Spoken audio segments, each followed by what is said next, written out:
Hello hi welcome to all. എല്ലാവരും സുഖമായി safe ആയിരിക്കുന്നെന്ന് വിശ്വസിക്കുന്നു.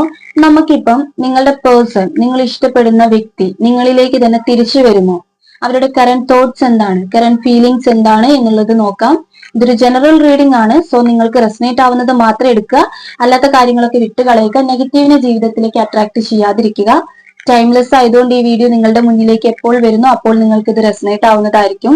ആൻഡ് പേഴ്സണൽ റീഡിംഗ് ആവശ്യമുള്ളവർക്ക് ഞാൻ എന്റെ വാട്സ്ആപ്പ് നമ്പർ താഴെ കൊടുത്തേക്കാം, അതിലേക്ക് മെസ്സേജ് അയച്ചാൽ മതി. ഓക്കെ, അപ്പൊ നമുക്ക് റീഡിംഗിലേക്ക് പോവാം. നിങ്ങളുടെ പേഴ്സണെയും അതേപോലെ തന്നെ നിങ്ങളുടെ കറന്റ് സിറ്റുവേഷൻ, അവരുടെ കൂടെ സ്പെൻഡ് ചെയ്തിട്ടുള്ള നല്ല മൊമെന്റ് മനസ്സിലേക്ക് കൊണ്ടുവരിക. പോസിറ്റീവ് ആയിട്ട് തന്നെ തിങ്ക് ചെയ്യാം. ഓക്കെ, നമുക്ക് കാർഡ്സ് എടുത്ത് നോക്കാം. നിങ്ങളുടെ പേഴ്സൺ നിങ്ങളിലേക്ക് തന്നെ തിരിച്ചു വരുന്നു. ഏസ് ഓഫ് സോർട്സ് വന്നിട്ടുണ്ട്, ദ ഹൈറോഫന്റ് വന്നിട്ടുണ്ട്. നിങ്ങളുടെ പേഴ്സൺ നിങ്ങളിലേക്ക് തന്നെ. നൈറ്റ് ഓഫ് സോർട്സ് വന്നിട്ടുണ്ട്, കിങ് ഓഫ് പെന്റക്കിൾ. എന്താണ് അവരുടെ കറന്റ് എനർജി, എന്താണ്?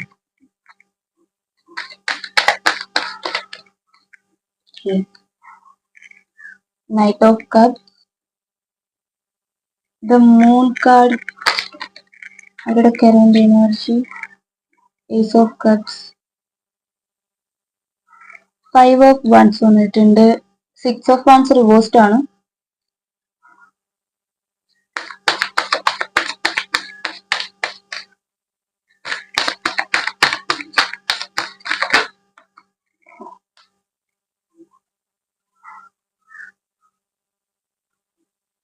ടെൻ ഓഫ് കപ്സ്,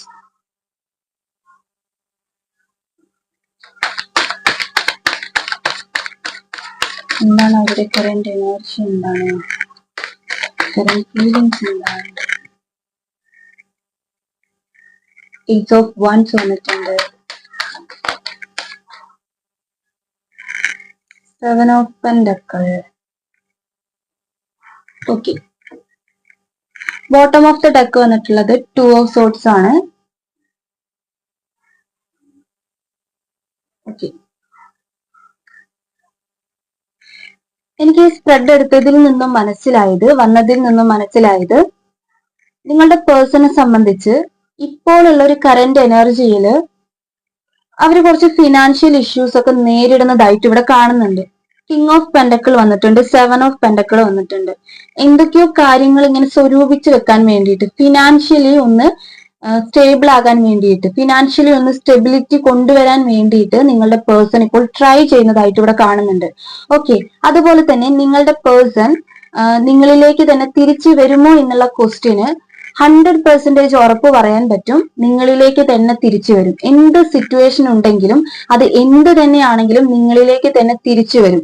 ഓക്കെ, അതിനുള്ള തെളിവാണ് ഇവിടെ ഏസ് ഓഫ് സോർട്സ് വന്നിട്ടുണ്ട്. ഫസ്റ്റ് കാർഡിന് വന്നിട്ടുള്ളത് ഏസ് ഓഫ് സോർട്സ് ആണ്. അതുപോലെ തന്നെ ഇവിടെ ഏസ് ഓഫ് വൺസ് വന്നിട്ടുണ്ട്, ഏസ് ഓഫ് കപ്സ് വന്നിട്ടുണ്ട്. ഇതൊന്നും റിവേഴ്സ്ഡ് അല്ല, അപ്രൈറ്റ് ആണ് വന്നിട്ടുള്ളത്.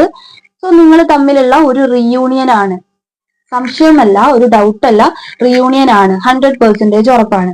ഓക്കെ, പിന്നെ നിങ്ങളുടെ ഇടയിൽ നിൽക്കുന്ന ചില പ്രശ്നങ്ങൾ, ഈ പ്രശ്നങ്ങൾ കാണുമ്പോൾ നിങ്ങൾ വിചാരിക്കും, ഞാനിങ്ങനെ പറയുമ്പോൾ പേഴ്സൺ നിങ്ങളിലേക്ക് തിരിച്ചു വരില്ല, നിങ്ങൾ വിചാരിക്കുന്ന ആ ഒരു വ്യക്തി നിങ്ങളിലേക്ക് തിരിച്ചു വരില്ല എന്നൊരു ഡൗട്ട് നിങ്ങൾക്ക് ഉണ്ടാകും. കാര്യം നിങ്ങൾ തമ്മിൽ ബ്രേക്കപ്പ് ആയിട്ടോ അല്ലെങ്കിൽ നോ കോണ്ടാക്റ്റിലൊക്കെ നിൽക്കുന്ന ആ ഒരു സിറ്റുവേഷൻ കുറച്ച് ഡേഞ്ചർ ആയിട്ടുള്ള സിറ്റുവേഷൻ ആയിരിക്കും. അതായത് നിങ്ങൾ ഒരിക്കലും ഒന്നിക്കില്ല, അങ്ങനെയൊക്കെയുള്ള, അല്ലെങ്കിൽ നിങ്ങൾ ആരെങ്കിലും ഒരാൾ മൂവ് ഓൺ ചെയ്ത് പോയിട്ടുണ്ടാകും. അതുകൊണ്ട് തന്നെ നിങ്ങൾ ഒന്നിക്കും എന്ന് പറയുന്നത് നിങ്ങൾക്ക് പോസിബിൾ ആയിട്ടുള്ള കാര്യമല്ല എന്നായിരിക്കും നിങ്ങൾ ചിന്തിക്കുന്നുണ്ടാകുക. എന്നാൽ അങ്ങനെയല്ല. ഓക്കെ, നിങ്ങൾ തമ്മിൽ ഒരു മാരേജിലേക്ക്, എൻഗേജ്മെന്റിലേക്കൊക്കെ പോവാനുള്ള ചാൻസ് ഉണ്ട്. ഓക്കെ, ഈ ഒരു സിറ്റുവേഷൻ എൻഡ് ആയിട്ട് നിങ്ങൾ തമ്മിൽ റീയൂണിയൻ നടന്നു കഴിയുമ്പോൾ ഇപ്പോൾ നടന്നിട്ടുണ്ടാകാം, അത് എക്സ്പീരിയൻസ് ചെയ്യുന്നവരുണ്ടാകാം. ഇനി ചെയ്യാത്തവരുടെ അടുത്താണ് ഞാൻ പറയുന്നത്, നിങ്ങളുടെ പേഴ്സൺ നിങ്ങളിലേക്ക് തന്നെ തിരിച്ചു വരും. നിങ്ങൾ തമ്മിൽ ഒരു മാരേജിലേക്കോ അല്ലെങ്കിൽ എൻഗേജ്മെന്റിലേക്കോ ഒക്കെ പോകും. ഇനിയിപ്പോ നിങ്ങൾ തമ്മിൽ ഇങ്ങനെ ഇപ്പോൾ റിലേഷൻഷിപ്പ് സ്മൂത്ത് ഗോയിങ് കൊണ്ടുപോകുന്നവരാണെങ്കിൽ പോലും നിങ്ങളുടെ ഇടയിൽ നിൽക്കുന്ന പ്രശ്നം ഒരു തേർഡ് പാർട്ടി ആണെങ്കിൽ, അതായത് നിങ്ങളുടെ ഫാമിലി മെമ്പേഴ്സ് ആരെങ്കിലും ആണെങ്കിൽ, ആ ഒരു പ്രശ്നം ഇവിടെ എൻഡ് ആകുന്നതാണ്. ഓക്കെ, ഇപ്പോഴുള്ള ഒരു കറന്റ് എനർജി വെച്ച് നോക്കുകയാണെങ്കിൽ നിങ്ങളുടെ പേഴ്സൺ നിങ്ങളുടെ അടുത്ത് എന്തൊക്കെയോ ഹൈഡ് ചെയ്ത് വെക്കുന്നുണ്ട്. അതായത് നിങ്ങൾ അറിയണ്ട എന്ന് കരുതിയിട്ട് എന്തൊക്കെയോ കാര്യങ്ങൾ അവർ മറച്ചു വെക്കുന്നുണ്ട്. മേ ബി ഇത് അവരുടെ ഫിനാൻഷ്യൽ സ്റ്റെബിലിറ്റി അല്ലെങ്കിൽ ഫിനാൻഷ്യൽ ഇഷ്യൂസ് ഒക്കെ നിങ്ങൾ അറിയരുത് എന്നുള്ള കാര്യമായിരിക്കാം അവർ ആലോചിക്കുന്നത്. ആരോടൊക്കെയോ അവർ ഫൈറ്റ് ചെയ്യുന്ന ഒരു എനർജി ഇവിടെ കാണുന്നുണ്ട്. ഫൈവ് ഓഫ് വൺസ് വന്നിട്ടുണ്ട്. ആരോടൊക്കെയോ ഫൈറ്റ് ചെയ്ത് നിൽക്കേണ്ട ഒരു സിറ്റുവേഷൻ അവര് എക്സ്പീരിയൻസ് ചെയ്യുന്നുണ്ട് അല്ലെങ്കിൽ ഫേസ് ചെയ്യുന്നുണ്ട് ഇപ്പോൾ. ഈ ഒരു കറന്റ് എനർജിയിൽ അവരങ്ങനെ ഫേസ് ചെയ്യുന്നുണ്ട്. മേ ബി എനിക്കിത് തോന്നുന്നു നിങ്ങൾ തമ്മിൽ ചിലപ്പോൾ ലോങ് ഡിസ്റ്റൻസ് ഒക്കെ ആയിരിക്കാം, അല്ലെങ്കിൽ റിലീജിയൻ സംതിങ് അങ്ങനെ എന്തെങ്കിലും ഒക്കെ പ്രശ്നം ഫാമിലികൾ തമ്മിൽ ഉണ്ടാവും. നിങ്ങളുടെ ഫാമിലികൾ തമ്മിൽ നിങ്ങളെ ഒന്നിപ്പിക്കാൻ സമ്മതിക്കാത്ത സംതിങ് എന്തെങ്കിലും ഒരു ഇഷ്യൂ നിങ്ങളുടെ ഇടയിൽ ഉണ്ടാകും. ആ ഒരു ഇഷ്യൂ ഒക്കെ എൻഡ് ആകുന്നതാണ്. ഓക്കെ, ഏസ് ഓഫ് വാൻസും അതുപോലെ തന്നെ ഏസ് ഓഫ് കപ്സും ഏസ് ഓഫ് സോർട്സ് എല്ലാം പറയുന്നത് നിങ്ങൾ തമ്മിലുള്ള റീയൂണിയൻ ആണ്, ഒരു ന്യൂ ബിഗിനിങ് ആണ്. ഓക്കെ, അതുപോലെ തന്നെ ഈ പേഴ്സന്റെ കയ്യിൽ നിന്ന് നിങ്ങൾക്ക് കിട്ടാത്ത ഒരുപാട് കാര്യങ്ങൾ ഈ പേഴ്സൺ രണ്ടാമത് നിങ്ങളിലേക്ക് വന്നു കഴിയുമ്പോൾ നിങ്ങൾക്ക് കിട്ടുന്നതാണ്. ഓക്കെ, 10 ഓഫ് കപ്സ് ഇവിടെ വന്നിട്ടുണ്ട്. നിങ്ങളുടെ കൂടെയുള്ള ഒരു ഫാമിലിയാണ് അവർ ആഗ്രഹിക്കുന്നത്. അതിനു വേണ്ടിയിട്ട് എന്താണോ ചെയ്യാൻ പറ്റുക അങ്ങനത്തെ കാര്യങ്ങൾക്കുള്ള തീരുമാനങ്ങൾ അവരിപ്പോൾ അവരുടെ ചിന്തകളിൽ അവർ എടുത്തു തുടങ്ങിയിരിക്കുകയാണ്. മേ ബി നിങ്ങളുടെ ഫാമിലിയാണ് ഇതിന്റെ ഇടയിൽ നിൽക്കുന്ന പ്രശ്നമെങ്കിൽ ആ ഒരു പ്രശ്നത്തിന് എന്താണ് സൊല്യൂഷൻ, എന്താണ് പരിഹാരം എന്നുള്ളത് നിങ്ങളുടെ പേഴ്സൺ ഇപ്പോൾ അന്വേഷിച്ചുകൊണ്ടിരിക്കുന്നുണ്ട്. അവരത് ചിന്തിക്കുന്നുണ്ട്. അതുപോലെ 6 ഓഫ് വൺസ് ഇവിടെ റിവേഴ്സ്ഡ് ആണ് വന്നിട്ടുള്ളത്. ഈ ഒരു കറന്റ് സിറ്റുവേഷനിൽ അവർ നിങ്ങളടുത്തോട്ട് വരാനുള്ള കാര്യം ഒന്ന് സ്റ്റോപ്പ് ചെയ്ത് വെച്ചിരിക്കുകയാണ്. അതായത് നിങ്ങളിപ്പോൾ ഒരു ബ്രേക്കപ്പിലോ അല്ലെങ്കിൽ ഒരു നോ കോണ്ടാക്ട് സിറ്റുവേഷനിലൊക്കെ നിൽക്കുകയാണെങ്കിൽ നിങ്ങളിലേക്ക് വരാൻ വേണ്ടിയിട്ടുള്ള ഒരു ഡിലേ ആണ് കാണിക്കുന്നത്. അതായത് ഈ പ്രശ്നങ്ങളൊക്കെ ഒന്ന് ഒതുക്കി തീർത്തിട്ട് നിങ്ങളടുത്തോട്ട് വരാനുള്ള ഒരു താമസം. നിങ്ങൾ മാരേജിലേക്കൊക്കെ പോകാൻ വേണ്ടിയിട്ട് ആഗ്രഹിക്കുന്നവരുടെ എനർജിയാണ് എനിക്ക് കൂടുതൽ കാണുന്നത്. നിങ്ങളുടെ പേഴ്സന്റെ കൂടെ ഒരു ഹാപ്പി ഫാമിലി ആഗ്രഹിക്കുന്നവരാണ് കാണുന്നത്. നിങ്ങളുടെ അതേ തോട്ട്സ് തന്നെയാണ് അവർക്കും ഉള്ളത്. അവരും ചിന്തിക്കുന്നത് അങ്ങനെ തന്നെയാണ്, നിങ്ങളുടെ കൂടെയുള്ള ഒരു happy life. Okay, 10 of cups വന്നതുകൊണ്ടും അതുപോലെ തന്നെ ദ ഹെയറോപ്പൻ കാർഡ് വന്നതുകൊണ്ടുമാണ് പറയുന്നത് നിങ്ങൾ തമ്മിലൊരു ഫാമിലി അല്ലെങ്കിൽ ഒരു മാരേജ്, മേ ബി നിങ്ങൾ മാരേജ് പേഴ്സൺസ് ഒക്കെ ആയിരിക്കും, നിങ്ങൾ വിവാഹം കഴിഞ്ഞവരായിരിക്കാം, ഹസ്ബൻഡ് വൈഫ് ആയിരിക്കാം. ഓക്കെ, എന്ത് തന്നെയാണെങ്കിലും നിങ്ങൾ നിൽക്കുന്ന ഈ ഒരു സിറ്റുവേഷൻ, നിങ്ങൾ നിൽക്കുന്ന ഈ പെയിൻ ചെയ്ത് നിങ്ങൾ നിൽക്കുന്ന ഈ ഒരു സിറ്റുവേഷൻ നിങ്ങൾക്ക് മാറി വരുന്നതാണ്. ഓക്കെ, ആ ഒരു സ്റ്റെബിലിറ്റി അവർക്ക് ഉടനെ തന്നെ ഉണ്ടാവുന്നതാണ്. അവർ എന്ത് കാര്യത്തിലാണോ സ്റ്റെക്കായി നിൽക്കുന്നത്, അതായത് ഫിനാൻഷ്യലി ആണെങ്കിലും അവരുടെ ജോബിന്റെ കാര്യത്തിലാണെങ്കിലും അല്ലെങ്കിൽ ഇപ്പൊ ഒരു തേർഡ് പാർട്ടി സിറ്റുവേഷൻ നിങ്ങളുടെ ഇടയിലേക്ക് വന്നതാണെങ്കിലും അതിനൊരു എൻഡ് വരുന്നതാണ്. ഈ ഒരു ഫിനാൻഷ്യലി കാര്യത്തിലൊക്കെ അവർക്കൊരു സ്റ്റെബിലിറ്റി വരുന്നതാണ്. നൈറ്റ് ഓഫ് പെൻഡക്കിൾ വന്നിട്ടുണ്ട്. ആ കാർഡ് മീൻ ചെയ്യുന്നത് അങ്ങനെയാണ്. നിങ്ങളിലേക്ക് വരാൻ വേണ്ടിയിട്ട്, നിങ്ങളെ മാത്രം കയ്യിൽ വെച്ച് നിങ്ങളിലേക്ക് തന്നെ ഒതുങ്ങി വരാൻ വേണ്ടി ആ പേഴ്സൺ തയ്യാറാണ്. നൈറ്റ് ഓഫ് കപ്സ് വന്നിട്ടുണ്ട്. ഓക്കെ, ഇപ്പോൾ ആ പേഴ്സണെ സംബന്ധിച്ച് ഈ ഒരു കറന്റ് എനർജിയിൽ നിങ്ങളടുത്ത് അവർ ഓപ്പൺ ആയിട്ട് സംസാരിക്കാനുള്ള ഒരു മൂഡ് അവർക്കില്ല. നിങ്ങളടുത്ത് അവർ അങ്ങനെ സംസാരിക്കാൻ തയ്യാറല്ല. ഓക്കെ, അതായത് കമ്മ്യൂണിക്കേഷൻ ചെയ്യാൻ നിങ്ങളുമായിട്ട് കോണ്ടാക്ട് ചെയ്യാനുള്ള ഒരു ചാൻസ് ഇവിടെ കാണുന്നില്ല. ഇപ്പോഴത്തെ ഒരു എനർജി അത് വഴിയെ തന്നെ മാറി വരുന്നതാണ്. അവർക്ക് ആരൊക്കെയോ ഫേസ് ചെയ്യേണ്ട ഒരു അവസ്ഥ, അവർക്ക് ആരോടൊക്കെ ഫൈറ്റ് ചെയ്യേണ്ട ഒരു അവസ്ഥ ഇവിടെ കാണുന്നുണ്ട്. ഓക്കെ, ആ സിറ്റുവേഷൻ ഒക്കെ എൻഡ് ആക്കാൻ വേണ്ടിയിട്ടുള്ള ഒരു ഓട്ടത്തിലാണ് ഇപ്പോൾ നിങ്ങളുടെ പേഴ്സൺ. സ്ട്രെങ്ത് വരുന്നതാണ്, നിങ്ങളുടെ റിലേഷൻഷിപ്പിൽ സ്ട്രെങ്ത് വരുന്നതാണ്. ആ പേഴ്സണെ സംബന്ധിച്ച് നിങ്ങളെ വേണം എന്നുള്ള ക്വസ്റ്റ്യനുള്ള ആൻസർ യെസ് ആണ്, 100%. അതിലൊരു ഡൗട്ടും വേണ്ട കാര്യമില്ല. ഓക്കെ, നിങ്ങൾ സ്മൂത്ത് ഗോയിങ് ആണെങ്കിലും നിങ്ങളുടെ ഇടയിലുള്ള ഒരു പ്രശ്നം മറ്റാരൊക്കെയോ വന്നിട്ട് നിങ്ങളുടെ ഒരു മാരേജിലേക്ക് കൊണ്ടുപോകുന്ന ആ ഒരു ബന്ധത്തെ തടഞ്ഞു നിർത്തുന്ന ഒരു എനർജി ഇവിടെ ഉണ്ട്.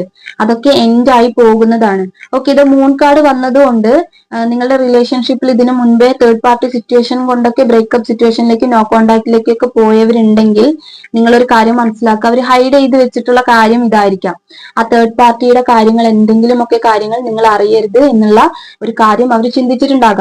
അല്ലെങ്കിൽ ഇപ്പോൾ നിങ്ങളെ ഒന്നും അറിയിക്കാതെ, ഫിനാൻഷ്യലി അവരുടെ കയ്യിൽ ഒന്നും ഇല്ലെങ്കിലും നിങ്ങളെ ഒന്നും അറിയിക്കാതെ നിങ്ങൾക്ക് വേണ്ടതെല്ലാം തന്ന് നിങ്ങളെ സ്നേഹിച്ച ഒരു വ്യക്തിയായിരിക്കും. പക്ഷെ ഇപ്പോൾ അവരെ കൊണ്ട് അതിലൊന്നും സ്റ്റേബിൾ അല്ലാത്തതുകൊണ്ട് നിങ്ങളെ അങ്ങനത്തെ രീതിയിലൊന്നും സഹായിക്കാനൊന്നും പറ്റുന്നുണ്ടാകില്ല. അല്ലെങ്കിൽ നിങ്ങളെ അക്സെപ്റ്റ് ചെയ്യാൻ മറ്റുള്ളവർക്ക്, അവരുടെ കൂടെയുള്ള അവർക്ക് വേണ്ടപ്പെട്ടവർക്ക് നിങ്ങളെ അക്സെപ്റ്റ് ചെയ്യാൻ പറ്റില്ല എന്നുള്ള കാര്യങ്ങളൊക്കെ വന്ന സമയത്ത് അതൊക്കെ നിങ്ങളടുത്ത് പറയാതെ ഹൈഡ് ചെയ്ത് ആ പേഴ്സൺ തന്നെ ഉള്ളിൽ ഒതുക്കി വെക്കുന്ന ഒരു അവസ്ഥയാണ് കാണുന്നത്. ഓക്കെ, എന്തൊക്കെ വരികയാണെങ്കിലും എന്ത് സിറ്റുവേഷൻ ആണെങ്കിലും അത് എൻഡ് ചെയ്തിട്ട് നിങ്ങളിലേക്ക് തന്നെ വരാൻ വേണ്ടിയിട്ടുള്ള ഫൈറ്റിങ്ങിലാണ്, അതിനുള്ള തയ്യാറെടുപ്പാണ് ആ പേഴ്സൺ ചെയ്തുകൊണ്ടിരിക്കുന്നത്. നൈറ്റ് ഓഫ് സോർട്സ് വന്നുകൊണ്ടിരിക്കുകയാണ്. അത് എൻഡ് ആയി പോകും. ഈ സിറ്റുവേഷൻസ് ഒക്കെ എൻഡ് ആയി പോകുന്നതാണ്. ഓക്കെ.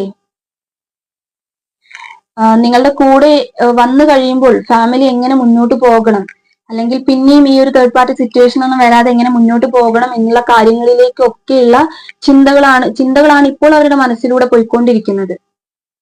ഓക്കെ. ഈ ഒരു കറന്റ് എനർജിയിൽ അവർ നിങ്ങളടുത്ത് ഓപ്പൺ ആയിട്ട് സംസാരിക്കാനുള്ള ഒരു കാര്യം സംസാരിക്കില്ല.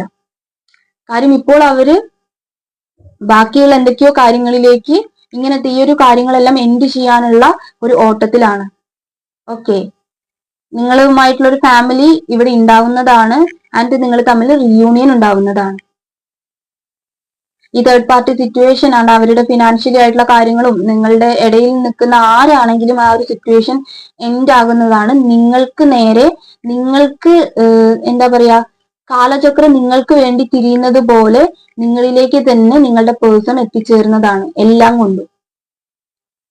ഓക്കെ.